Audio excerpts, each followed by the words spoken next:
सोचो जरा 239 लोग एक मॉडर्न और हाईटेक बोइंग 77 हवाई जहाज में बैठते हैं। रात का समय है, ज्यादातर पैसेंजर सो रहे हैं या फिल्म देख रहे हैं। प्लेन रनवे से उड़ान भरता है, आसमान की गहराइयों में जाता है और फिर एकदम से गायब हो जाता है। कोई मलबा नहीं मिलता, कोई ब्लैक बॉक्स सिग्नल नहीं देता, कोई इमरजेंसी या मेडिकल नहीं आती। 8 मार्च 2014 को हमारी दुनिया के इतिहास की सबसे बड़ी और सबसे डरावनी एविएशन मिस्ट्री शुरू हुई। मलेशिया एयरलाइंस की फ्लाइट MH370। आपको शायद लगता होगा कि प्लेन में कोई तकनीकी खराबी आई, वो क्रैश हुआ और चुपचाप समुद्र में डूब गया। लेकिन असली बात यह है कि वो प्लेन सिर्फ क्रैश नहीं हुआ था, उसे जानबूझकर रडार से गायब किया गया था। आज हम उन रडार सिग्नल, सैटेलाइट डेटा और उस खौफनाक रात के एक एक मिनट को डिकोड करेंगे, जिसे देखकर आप सच में हिल जाएंगे। नमस्कार दोस्तों, मेरा नाम है दिनेश चौधरी और आप देख रहे हैं हमारा ज्ञानधारा 2.0।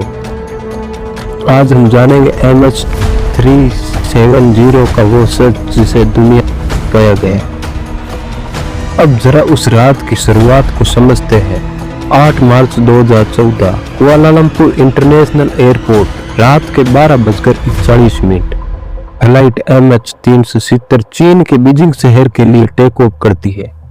मौसम एकदम साफ था। प्लेन में 153 चाइनीज नागरिक, 38 मलेशियन और कई अन्य देशों के लोग थे। कॉकपिट में थे कैप्टन जहारी अहमद शाह, जो एक बेहद तजुर्बेकार पायलट थे, और first officer फारिक Abdul Hamid.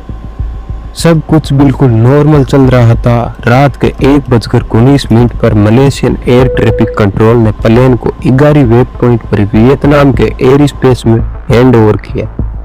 Captain Jahari की शांत आवाज रेडियो पर आई, गुड नाइट मलेशियन 370। ये वो आखिरी शब्द थे जो उस प्लेन के दुनिया ने सुने। इसके ठीक 2 मिनट बाद 1:21 पर प्लेन अचानक एयर ट्रैफिक कंट्रोल के रडार से पूरी तरह गायब हो गया। अब आप सोचेंगे कि ऐसा कैसे हो सकता है? क्या प्लेन हवा में ही किसी धमाके से फट गया था? नहीं, इसका साइंटिफिक और तार्किक जवाब यह है कि किसी ने कॉकपिट में बैठकर प्लेन के ट्रांसपोंडर को स्विच ऑफ कर दिया था।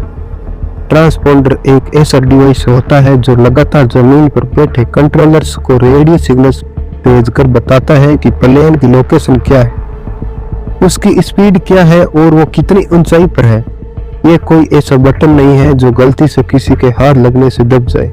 इसे बंद करने के लिए आपको एक ऐसा खास मैनुअल प्रोसेस फॉलो करना है। मतलब साफ था, प्लेन में कोई खराब बल्कि कोई इंसान जानबूझकर उस प्लेन को दुनिया की नजरों से अदृश्य कर रहा था। जब सिविलियन रडार से प्लेन गायब हुआ तो सबको लगा कि वो वहीं इगारी वे पॉइंट के आसपास कहीं क्रैश हो गया है।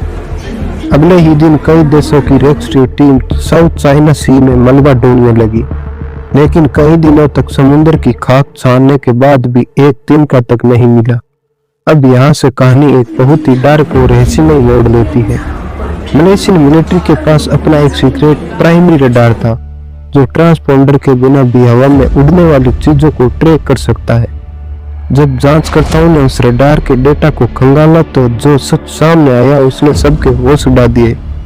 मिलिट्री रडार ने दिखाया कि सिविलियन रडार से गायब होने के ठीक बाद MH370 ने एक बहुत ही शार्प और खतरनाक यू टर्न लिया था।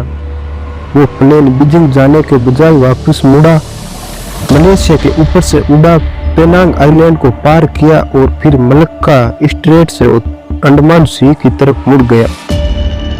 अब सबसे बड़ा सवाल उठता है कि यह टर्न किसने लिया? क्या यह ऑटो पायलट सिस्टम की गड़बड़ी थी?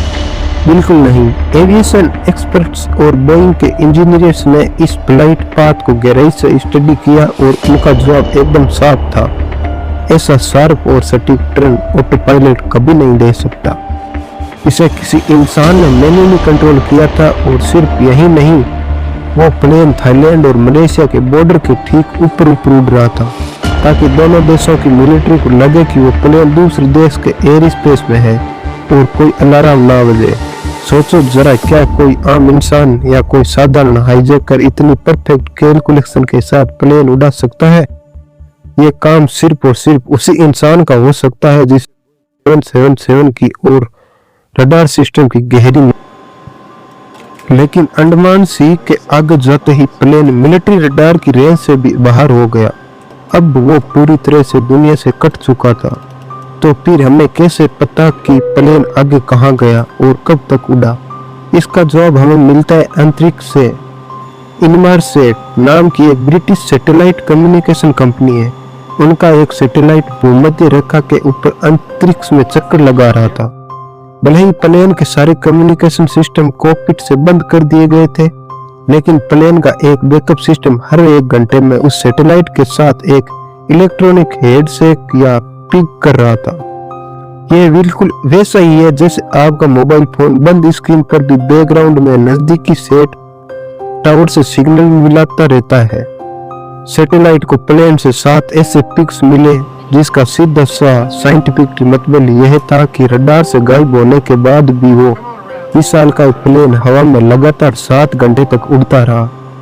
7 घंटे, जरा सोचिए उस दौरान हवा में लटके उस प्लेन के अंदर बैठे उन 239 लोगों के साथ क्या हो रहा होगा। अब तक हमने जो देखा वो सिर्फ इस पूरी मिस्ट्री का एक छोटा सा हिस्सा था। असली खेल और सबसे बड़ा रहस्य तो अब शुरू होता है। अगर आप यहाँ से आगे की कहानी मिस कर गए तो आप इस सदी के सबसे खौफनाक सच को कभी नहीं जान पाएंगे। सैटेलाइट से जो पिक्स मिले थे वो ये तो बता रहे थे कि प्लेन हवा में है, लेकिन ये नहीं बता रहे थे कि वो किस दिशा में जा रहा है। तो फिर साइंटिस्ट ने लोकेशन कैसे पता की? इसका जवाब छिपा है फिजिक्स के एक नियम में जिसे डॉपलर इफेक्ट कहते हैं।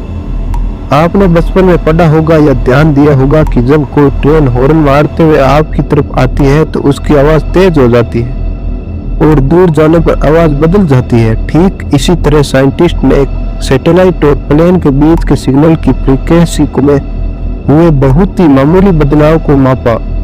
सुपर कंप्यूटर्स की मदद से जब इस कॉम्प्लेक्स मैथमेटिकल कैलकुलेशन को सोल्व किया गया तो जो दिशा निकल कर आई वो हैरान करने वाली थी।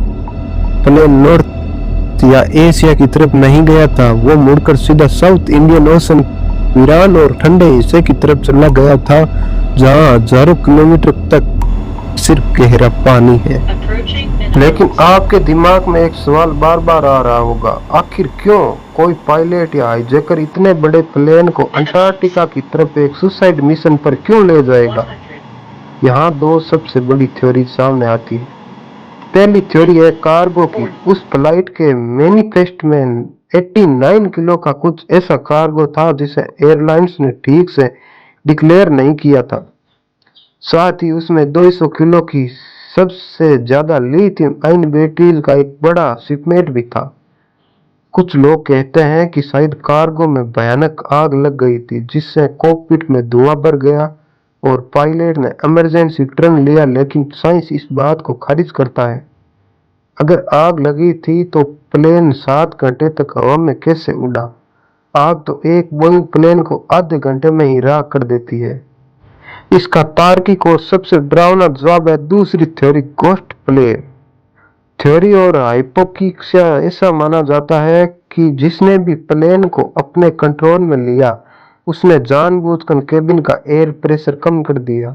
हवा के दबाव और ऑक्सीजन की अचानक कमी से इंसान के शरीर में हाइपोक्सिया नाम की मेडिकल स्थिति बन जाती है जिसमें इंसान का दम नहीं घुटता, ना ही वो तड़पता है, बल्कि उसके दिमाग को समझ ही नहीं आता कि क्या हो रहा है। उसे एक अजीब सी शांति महसूस होती है, उसे नींद आने लगती है और कुछ ही मिनटों में वो बेहोश होकर साइलेंट मौत का शिकार हो जाता है। इतिहास में हेलियोस एयरवेज फ्लाइट 522 के साथ बिल्कुल ऐसा ही हुआ था। इसका मतलब यह है कि पीछे बैठे सभी पैसेंजर शायद पहले ही घंटे में सो गए थे और बिना किसी दर्द के हमेशा के लिए सो गए। आज भी साउथ इंडियन ओशन के उस वीरान कोने में वो मलबा 4000 मीटर नीचे पड़ा है और उन 239 लोगों के परिवार आज भी एक पुख्ता जवाब का इंतजार कर रहे हैं। क्या कैप्टन जहारी ने खुद ऐसा किया या कोई बाहरी साजिश थी? शायद कभी कोई अंडर वाटर रोबोट उस मलबे तक पहुंच जाए और हमें वो ब्लैक बॉक्स मिल जाए जो आज भी उस खौफनाक रात का सच अपने अंदर दबाए बैठा है।